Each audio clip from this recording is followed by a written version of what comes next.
why the off season isn't for resting. So when I was racing, like, we used to put a lot of effort into going racing, right? So I did 14 seasons of motocross back to back to back. Like, never missed a season, never had a year off of racing. Lots of racing, lots of traveling. And for me, there was nothing more than I wanted to rock up to every season and be better than the last season. Okay, like, I wanted to be able to, my ultimate goal was, like, I always wanted to be a winner. I wanted to be up the front. I wanted to be one of those top guys.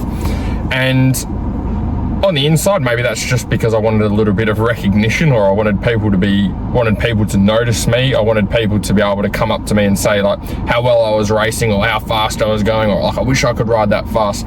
That's probably really what I was chasing. But ultimately on the outside, it was the results, right? I wanted to be able to perform well and be one of the front runners. And so I've got a couple of things that I want to share. So what I would do is, at the end of every racing season, I'd get to about now, which is, what are we in August? We're in September, right? So I'd get, like, towards the end of the season, like, most of the racing or big races were done for the year. And then it was just about waiting until racing started next year in probably March. And so what I would do is we would wind things down. So it's like, instead of me doing all the training and all the off the bike stuff and me hitting it hard, it's like I'd wind that back. It'd be a little bit more casual. I might just go, like, for a push bike ride every now and then, or knock out a few push-ups here and there. It was like nothing structured or mapped out that I was really following. And I had this mindset of, like, oh, you know, like, it's end of the season, there's no racing to get to. It's like, I'll crank things up next year at the start of the year and really hit it hard for next season, and next season's going to be way better than this season. And it was this whole mindset of, like, resting, taking a break, there's no racing on. It was a combination of things. And so what would happen is I would stop doing a lot of the things that I needed to do to make progress. Like, the riding was a little bit more casual, maybe a little bit more sporadic. And the off the bike training, as I said already, wasn't structured. I wasn't hitting it as hard. I wasn't being like, all right, I've got to train on these days. These are the things that I've got to do. Am I making progress? It's like everything was just very casual and more recreational going to the next year. And I'd probably do that for, what's that? What are we? So we're in September, October, November, December. So it's probably like 4 months, right? And then when it came to January and Christmas and New Year's were out of the way, and maybe got a new bike for the year, and the calendar had come out, then that's when I'd start to crank things up again and be able to get back into it. So the thing that I wanted every year was to be able to get better. But the problem is, I felt like I never made those big leaps forward. It's kind of like I got to a specific stage with my riding and racing and fitness, and it kind of just stayed there, and I got similar results every year as I was going into each season. And that's really frustrating, because when you have the intention and the desire to get better and to get better results, but you're not getting it, it's frustrating when you don't see that level of progress and improvement towards what you want every season.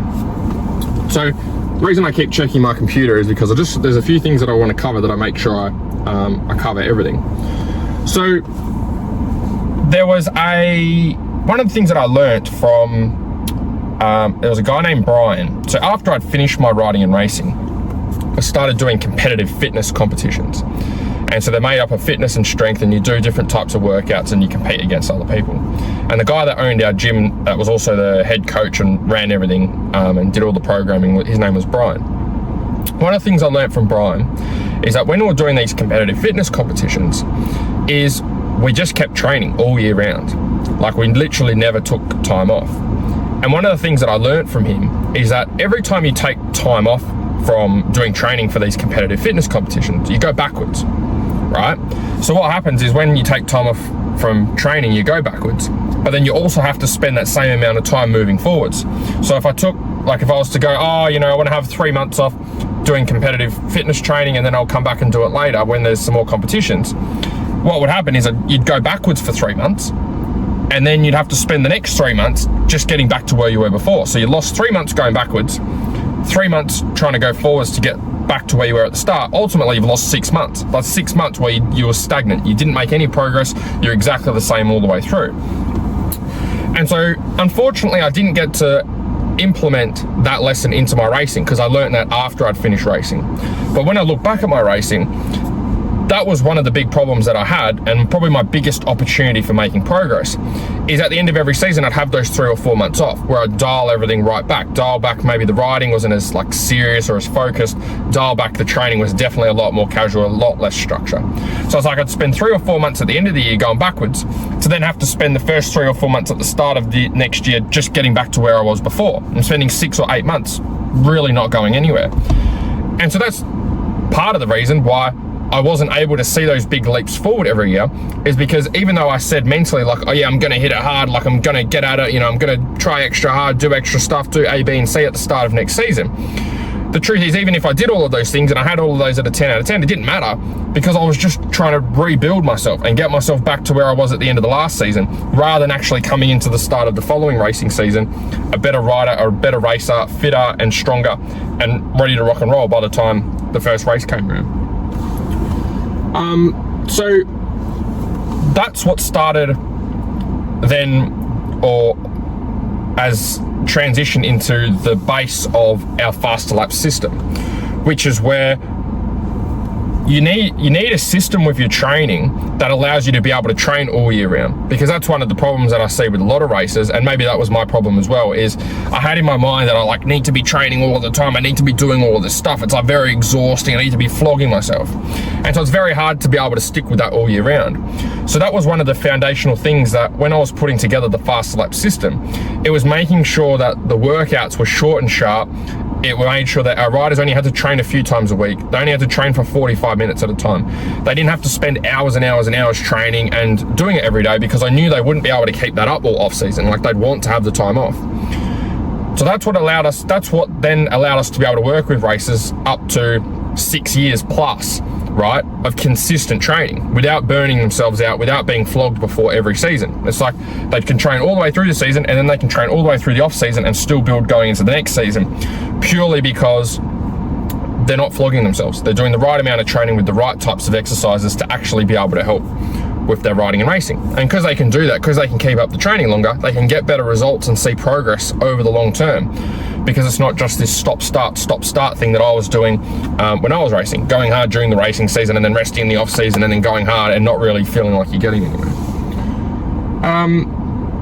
And that gives our riders a couple of things. Like, something I would say I probably didn't get to experience as much as what I would have liked to, because I learned this after racing through competitive fitness. I didn't even learn it through racing.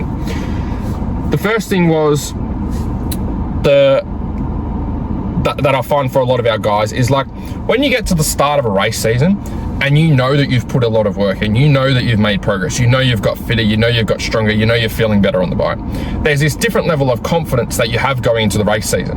So I find for a lot of people, they're maybe a bit excited for the race season, but maybe a little bit nervous as well. They're not sure where they stack up, not sure where they're going to finish, not sure how they're going to go. But when you know you've put the work and you know you've got better and you can see the markers of progress, right? You've lost weight, you've got stronger, you've got fitter, you're feeling better when you go and ride on the bike. You know that you're ready, you know that you're going to get better results. So there's this internal confidence that comes from having done all that work and having done that preparation that you don't get when you take the time off and you have the break. You know you're not going to be at your best, you know you're not going to be performing well, you know that I guess deep down you probably know that you're not going to have improved much from the end of last year, because you've had so much time off and then had to try and rebuild that really, really fast at the start of the season. And so that's on the internal side. And then on the external side is obviously getting better results. Like, what would happen for me is at the start of the race season, I'd probably be at my worst, and then I'd be at my fittest and strongest and best on the bike by the end of the season, and then I'd watch it all go backwards in off season and then have to rebuild it again. When we have guys now that build all race season and then continue to build, that line goes like this. It just keeps building. They just can see consistent level of improvement in how they ride and how they feel on the bike and their strength and their fitness, and especially if they're trying to lose weight or get a little bit leaner. Whereas most guys are like what I was, it's just like build through the season, lose it. Build through the season, lose it. Build through the season. And so you don't make as much progress. All those peaks might improve a little bit, but not as much as the guy that's just continuing to get at it and has a more consistent process. So words of encouragement at this time of the year. It's like, this is your biggest window for progress. This is your biggest window to be able to be a better rider, to be able to be a better racer and set yourself up for next year. But the window doesn't last forever, because then when pre-season starts for next year, yes, there's better strategies and better ways of training and better things that you can do when you're riding. But the thing is, everyone's working then. Everyone's working on those things and getting them better.